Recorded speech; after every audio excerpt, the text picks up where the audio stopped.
So, greetings, movie buffs. I have just literally got back from seeing Jason Bourne. I'm going to talk about it. Now, guys, first things first, obviously, first half of this, spoiler-free. Second half of it obviously contains spoilers. As usual, guys, I will be flashing the spoilers on the screen to let you know when we're getting into the spoiler section.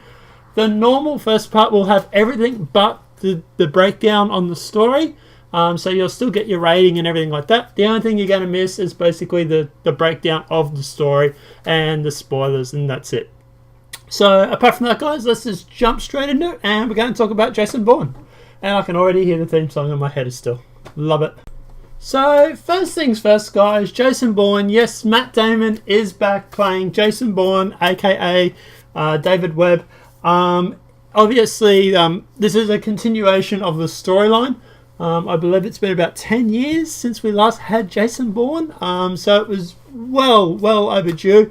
Matt Damon has definitely aged a little bit more, obviously, so is Tommy Lee Jones, but anyway, so yeah, basically, let's continue on the story from that. I'm not sure how much time has progressed from the last one to this one.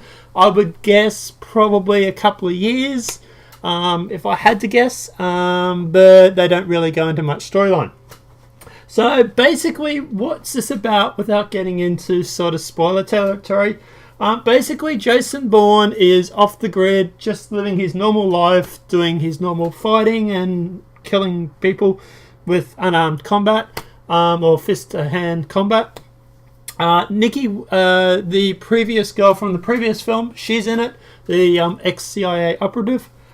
She basically goes through, hacks the CIA, grabs a whole stack of files regarding Tombstone and everything like that, because the director is actually building a new version of Tombstone, which is what Jason Bourne obviously was the first time. They're going through, they're reviving the program, and she wants to expose them. Now, that I can sort of say without getting into spoilers, because it was all in the trailer. Jason Bourne's motivation during this is to find out about his backstory, his history. Without getting into spoilers, I won't say too much more than that. So he's obviously going through and trying to work things out. While obviously Nikki obviously is going through and wanting to expose this new program, because obviously, you know, she's worried about the implications of it. There's also another bit of a side story which sort of merged towards the end with this whole internet privacy. This billionaire called, I think it's Dark Dream, I think it was. And it's basically a social media platform where they were completely unmonitored. And it's basically free, completely privacy-free internet, where you can basically post whatever you want and you are completely off the grid. The government cannot track it.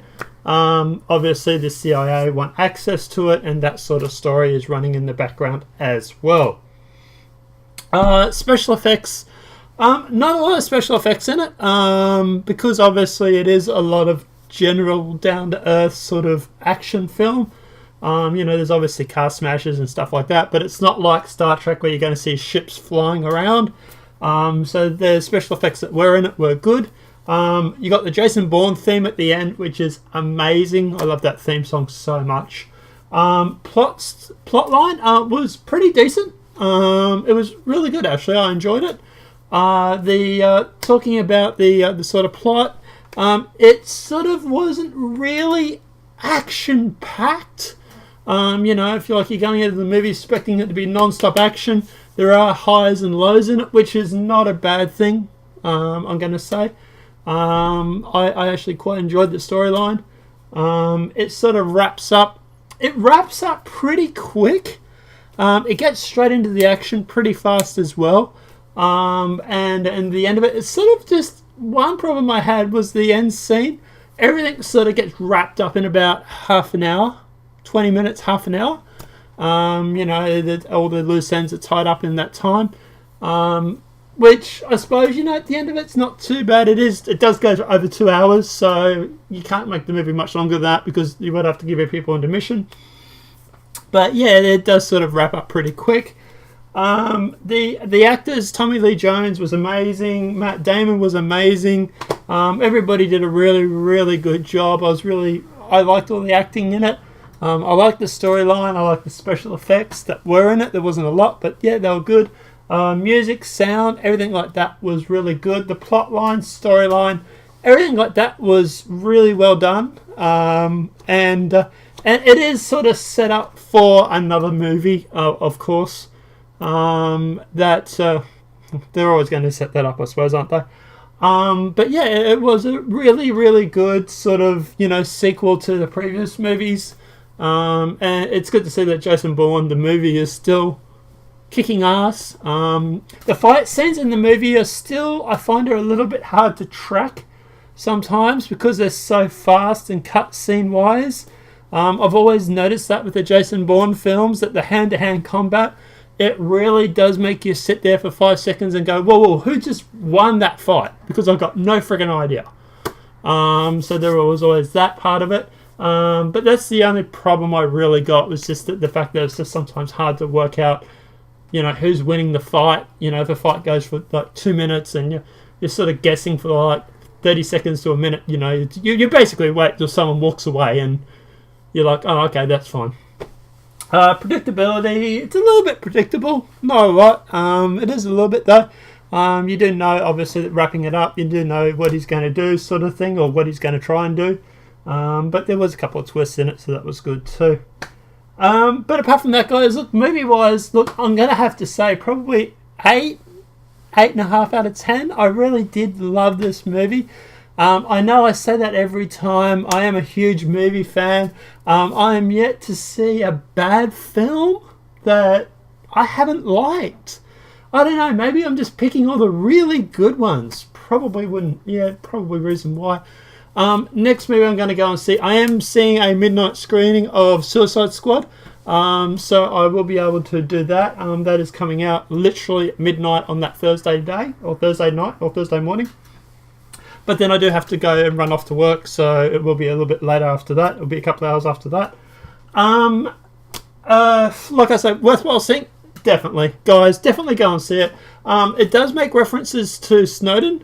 Obviously, if anybody doesn't know who that is Ed Snowden, the CIA or NSA operative who basically published a whole stack of information. It does make reference to that. It does deal with the central topic of internet security as a bit of a backstory. If you are interested in that side of things, guys, do check out the review I've done for Snowden. I will put that in the annotations because it is actually linked. They do make reference to Snowden in it a few times. It doesn't go into a lot of deep detail regarding Snowden. It is more just mentioning it in passing sort of thing. But it does talk about internet security and it does sort of show you how easy it is for the government to sort of monitor and try and keep tabs on people. Like Jason Bourne, for example, is like ex-CIA, off the grid, and they can still try and reasonably track him. So it just obviously deals with that issue as well. But guys, look, let us know what you think in the comment section below. What did you think of Jason Bourne? As usual, guys, if you have seen it, please don't mention spoilers because not everybody that's seen this review will have seen the movie. So you don't want to go ruining it for anybody else. Personally, I love the movie. I would give it a solid 8 out of 10, maybe an 8.5 out of 10. Definitely worthwhile going and seeing. And guys, look, this is basically where I'm going to cut it now. If you're new to the channel, please remember to subscribe. If you like this video, give it a big thumbs up. And obviously, if you have any questions, feel free to hit us up in the comment section below. If you do want to stick around for spoilers, we will be talking about them right now. So we're going to break for about 5 seconds, and we're going to deal with spoilers. So otherwise, you don't want to hear spoilers, please click off now. Okay, so spoiler section. So Jason Bourne is basically living in Egypt, Greece, doing hand-to-hand combat and basically just beating people up. Nikki obviously decides to go in and hack the FBI. and she downloads a whole stack of files, including files regarding Tombstone and this new I think it was Iron Claw or Ironclad, whatever it was, this new program that the FBI or CIA are starting up. Now, a part of the files that she actually downloads regards to Jason Bourne and his links to his dad and his dad's involvement in the CIA. Now, like I say, guys, obviously this is spoiler territory, so if you don't want to hear any more, please click away now. But yeah, basically, Jason Bourne's dad, when it finds out at the end, actually decided that he was the instigator of this Tombstone, which was what Jason Bourne program was, or what Jason Bourne was involved in. He didn't want Jason Bourne getting involved in Tombstone. So his whole idea was to sort of expose the system or whatnot, to basically stop Jason Bourne getting involved, because he found out that the CIA was surveilling Jason, or obviously Webb by this stage, and wanting to recruit him. Now, obviously, the dad wasn't keen on this. He knew the program. He designed it. He had intimate knowledge of it. He didn't want his son turning into a killer. So he was going to expose it. And the last meeting that he had with Jason Bourne was basically him saying to Jason, look, I've done things in my past. I'm trying to make them right. And then the CIA obviously kill his father via bombing and blame it on terrorism. Which was funny because that actually forces Jason Bourne to join the agency because he's trying to get involved or trying to get back at his father. He's a patriot at heart, and he wants to basically avenge his father, not knowing that the CIA was behind it the whole time. The operative or the asset in the film is actually the asset that pulled the trigger on his dad. So obviously Jason Bourne goes after him at the end, and he also goes after Tommy Lee Jones's character, who I believe was involved in the agency at the time. There was no sort of real explanation of what Tommy Lee Jones's character was doing with the father back those days. They didn't sort of mention it, or if they did, I sort of missed it. But obviously, he wants Tommy Lee's character dead, because obviously I presume he's the director of the CIA. He doesn't really explain that very well. And apart from that, that's obviously the whole idea. Obviously, this new agent that is up and coming, the female, her name is Heather Lee. She then meets with the director, or the new director of the FBI or CIA, and basically makes a play to become his new protege after Jason Bourne kills Tommy Lee Jones's character, who is the CIA director, Robbie Downey. So she obviously wants to take possession of his new role. And Jason Bourne overhears, or because he's bugged the car or got a power by a microphone, I mispronounced that, but anyway, and he hears her meeting with the new director, or the big wig, and then basically saying that Jason Bourne, she can bring him in, and he says, well, if you can't, her response is, well, then we'll have to kill him. And Jason Bourne hears her say that, and leaves her a subtle clue at the end of the car, on the car seat, to basically say, I know what you just said. And it sort of leaves it all up in the air. Will he come back to return to the CIA, or will he continue to be off the grid? Apart from that, guys, obviously there's not a lot that goes on. That is the general crux of the story. It was really, really well done.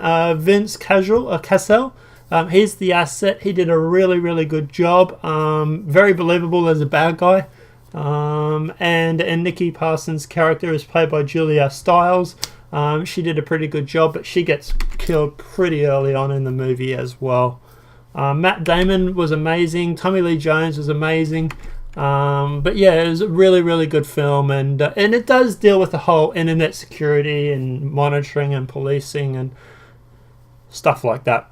Guys, look, let us know what you think of this review. Give us a thumbs up if you think it was worthwhile or if it did a good job. If you're new to the channel, please remember to subscribe. Apart from that, movie buffs, I'll see you next time when I watch Suicide Squad. Have a great night and enjoy your movies.